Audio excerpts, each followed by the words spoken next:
Delivery ಎಲ್ಲ ಸಿಸರಿಯಲ್ಲೇ ಆಗ್ತಾ ಇದೆ, ನಾರ್ಮಲ್ ಡೆಲಿವರಿ ಆಗ್ತಾ ಇಲ್ಲ. ಏನಕ್ಕೆ?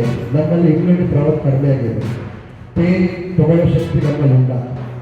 ಮಂತ್ಲಿ ಹೆಣ್ಮಕ್ಳು ತುಂಬ ಪ್ರಾಬ್ಲಮ್ ಅನುಭವಿಸ್ತಿದ್ದಾರೆ. So food product is very important.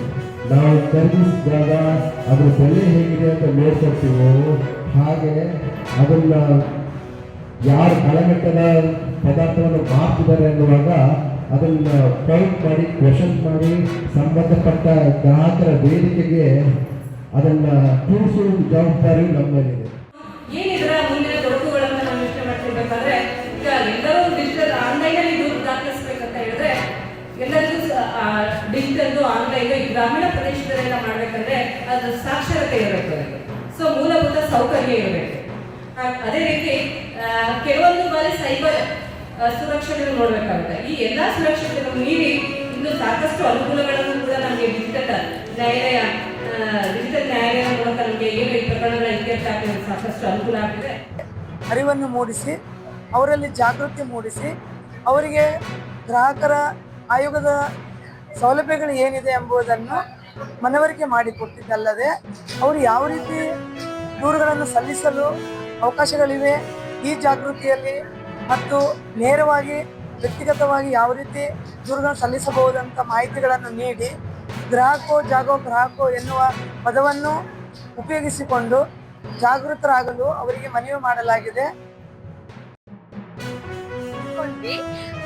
ಎಷ್ಟು ಅರಿವು ಮೂಡಿಸಿದ್ರು ಅಂದ್ರೆ ನಾವು ಇದ್ರ ಬಗ್ಗೆ ತುಂಬಾ ತಿಳ್ಕೊಬೇಕು ಅಂತ ನಾವು ಯಾವತ್ತೂ ಅನ್ಕೊಂಡೇ ಇರ್ಲಿಲ್ಲ. ಆದ್ರೆ ಇವತ್ತು ಕೇಳ್ತಾ ಕೇಳ್ತಾ ₹1 ಕೂಡ ಇಷ್ಟೊಂದು ವ್ಯಾಲ್ಯೂ ಇದೆಯಾ, ನಾವ್ ಎಷ್ಟೋ ಕಡೆ ತಗೊಂತೀವಿ, ಏನೇನೋ ಮಾಡ್ತೀವಿ, ಅದು ₹1 ₹2 ಏನ್ ಬಿಡು ಅಂತ ಹೊಂಟೋಗ್ಬಿಡ್ತೀವಿ. ಆದ್ರೆ ಅದರಿಂದ ಎಷ್ಟು ಪ್ರಾಬ್ಲಮ್ ನಮ್ಗಾಗ್ತಿದೆ, ಏನಾಗ್ತಿದೆ ಅಂತ ಇದ್ರ ಬಗ್ಗೆ ನಮ್ಗೆ ತುಂಬಾ ಅಚ್ಚುಕಟ್ಟಾಗಿ ತಿಳಿಸ್ಕೊಟ್ರು.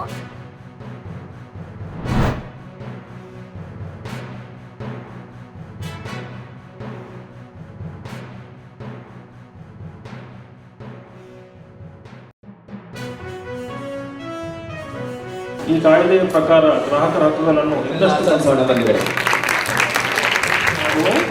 ಕರ್ನಾಟಕ ಪಬ್ಲಿಕ್ ಶಾಲೆ ಕಗ್ಗಲೀಪುರ ಈಗ ಪ್ರಬಂಧ ಸ್ಪರ್ಧೆಯಲ್ಲಿ ಪ್ರಥಮ ಬಹುಮಾನ.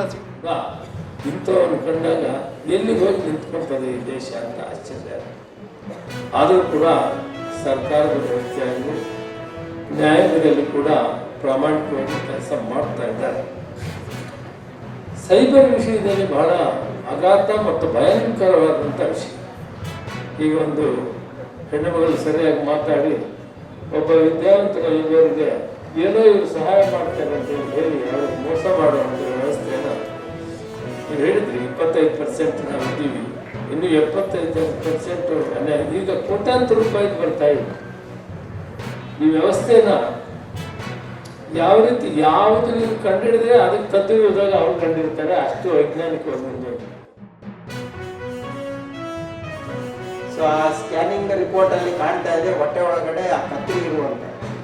ಇಮ್ಯಾಜಿನ್ ಮಾಡಿ, ಒಬ್ಬ ಹೆಣ್ಣು ಮಗಳು ಹೊಟ್ಟೆ ಒಳಗಡೆ ಕತ್ರಿ 3 ವರ್ಷ ಇದೆ ಅಂತ ಹೇಳಿದ್ರೆ ಆ ಕತ್ರಿ ಏನು ಮಾಡಿದೆ, ಎಲ್ಲ ಭಾಗಗಳನ್ನು ಚುಚ್ಚಿ ಅಲ್ಟಿಮೇಟ್ಲಿ ಅವರು ಆ ಅಮ್ಮ 3 ವರ್ಷದ ನಂತರದಲ್ಲಿ ಸತ್ತೇ ಹೋಗ್ತಾರೆ. ಕೊನೆಗೆ ನಾವು ಆ ಅಮ್ಮ ಗಂಡಿಗೆ 30 ಲಕ್ಷ ರೂಪಾಯಿಗಳ ಪರಿಹಾರವನ್ನು ನಾವು ಆದೇಶ ಮಾಡಬೇಕಾಗ್ತದೆ. ಇಂಥ ಒಂದು ವ್ಯವಸ್ಥೆಗಳು ಎಜುಕೇಟೆಡ್ ಕ್ಲಾಸ್ ಅಂತ ಇರ್ತಕ್ಕಂಥದ್ದು ಡಾಕ್ಟರ್ಗಳಲ್ಲೇ ಮೆಡಿಕಲ್ ನೆಗ್ಲಿಜೆನ್ಸ್ ಮಾಡುವಂಥ ಅಂದರೂ ಸಹ ತಾವು ದೂರು ಕೊಡ್ಬೋದು. ರೇಷನ್ ಅಂಗಡಿಯಲ್ಲಿ ಮೋಸ ಆದರೆ ಮೌನ ಇರಬಾರ್ದು, ಮೌನ ಇದ್ದರೆ ಮೋಸ ಮಾಡೋರು ಇದ್ದೇ ಇರ್ತಾರೆ. ಆದರೆ ನಾವು ಪ್ರಶ್ನೆ ಕೇಳಿ ಅದನ್ನು ನಾವೇ ಸರಿ ಮಾಡ್ಕೋಬೇಕು.